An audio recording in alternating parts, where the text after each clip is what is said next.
નમસ્કાર દર્શક મિત્રો, ગણેશ ઉત્સવ 2024માં આપનું હાર્દિક સ્વાગત છે। આપણે સૌ જાણીએ છીએ કે મુંબઈ બાદ વડોદરા શહેરમાં ગણેશ ઉત્સવ ખૂબ જ રંગેચંગે ઉજવવામાં આવી રહ્યો છે। હાલ ગણેશ ઉત્સવનું આજે છઠ્ઠો દિવસ છે, ત્યારે વડોદરા શહેરમાં અનેક એવા મંડળો છે જેમાં વિવિધ થીમ અંતર્ગત શ્રીજીની સ્થાપના કરવામાં આવી છે।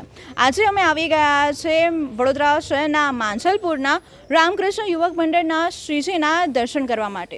દર્શક મિત્રો, ખૂબ જ સુંદર શ્રીજીની પ્રતિમા તૈયાર કરવામાં આવી છે અને એ પણ માટીની સંપૂર્ણ પ્રતિમા તૈયાર કરવામાં આવી છે। દર્શક મિત્રો, તમે જોઈ શકો છો આપણા પ્રથમ પૂજ્ય દેવાધિદેવ ભગવાન ગણેશ, આપણા દુંઢાડા દેવ માટીના સ્વરૂપમાં અહીંયા ભગવાન વિષ્ણુના અવતારમાં બિરાજમાન થયા છે। ભગવાન વિષ્ણુના અવતારમાં એ દર્શન આપી રહ્યા છે।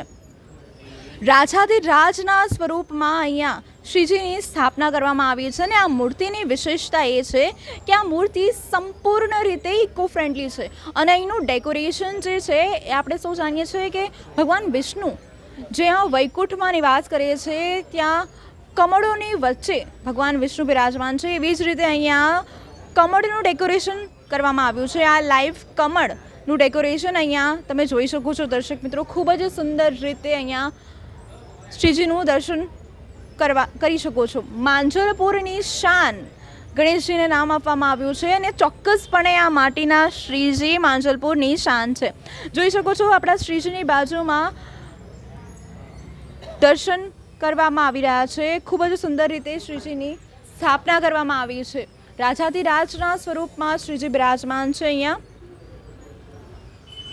આપણે જોઈએ છીએ કે ખૂબ જ શાન બાનથી આ મંડળ દ્વારા તૈયાર કરવામાં આવે છે। રામકૃષ્ણ યુવક મંડળ દ્વારા આ શ્રીજીની સ્થાપના કરવામાં આવી છે।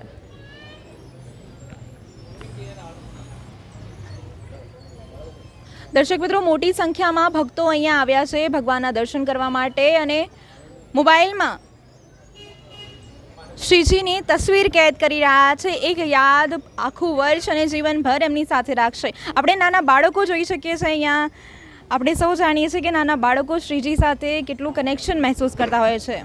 તેવી જ રીતે અહીંયા ખૂબ જ મોટી સંખ્યામાં ભક્તો દર્શનાર્થે આવ્યા છે। નાના બાળકોથી માંડીને વયોવૃદ્ધ હાલ શ્રીજીના દર્શન કરવા માટે આવ્યા છે।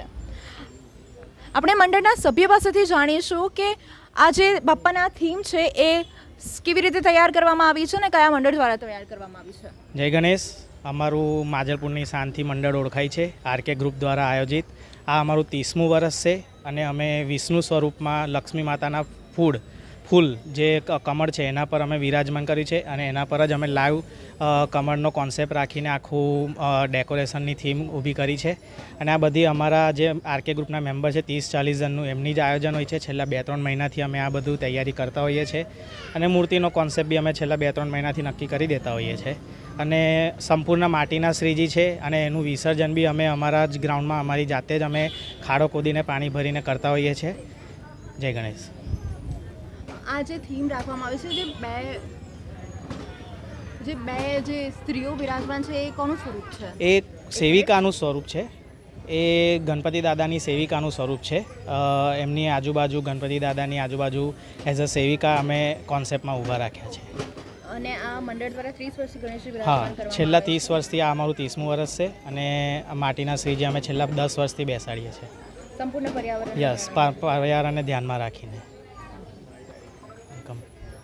દર્શક મિત્રો, લક્ષ્મીજીનું જે પ્રિય કમળ છે એવી જ રીતે ભગવાન વિષ્ણુ જે લક્ષ્મીજીના પતિ છે શ્રીજી એમના સ્વરૂપમાં દર્શન આપી રહ્યા છે અને ખૂબ જ વૈભવશાળી આ મંડપ તૈયાર કરવામાં આવ્યો છે। આ જે પંડાલ છે એ ઘણા મહિનાઓથી આ લોકો દ્વારા તૈયાર કરવામાં આવતો હતો। મંડળના સભ્યોની ઘણી જ મહેનત લાગી છે અને આ લાઈવ ડેકોરેશન છે જે તમે નિહાળી શકો છો।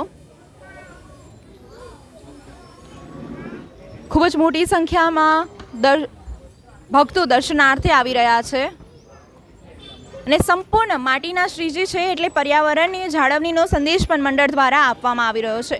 રામકૃષ્ણ યુવક મંડળ દ્વારા શ્રીજીની સ્થાપના કરવામાં આવી છે અને પર્યાવરણ જાળવણીનો સંદેશો લોકો પાઠવી રહ્યા છે. છેલ્લા 10 વર્ષથી આ મંડળ દ્વારા ઇકો ફ્રેન્ડલી શ્રીજીની સ્થાપના કરવામાં આવી છે. દર્શક મિત્રો, ખૂબ જ સુંદર પ્રતિમાની સ્થાપના રામકૃષ્ણ યુવક મંડળ દ્વારા કરવામાં આવી છે અને તમને પણ દર્શનાર્થે આવવા માટે આમંત્રણ પણ પાઠવ્યું છે.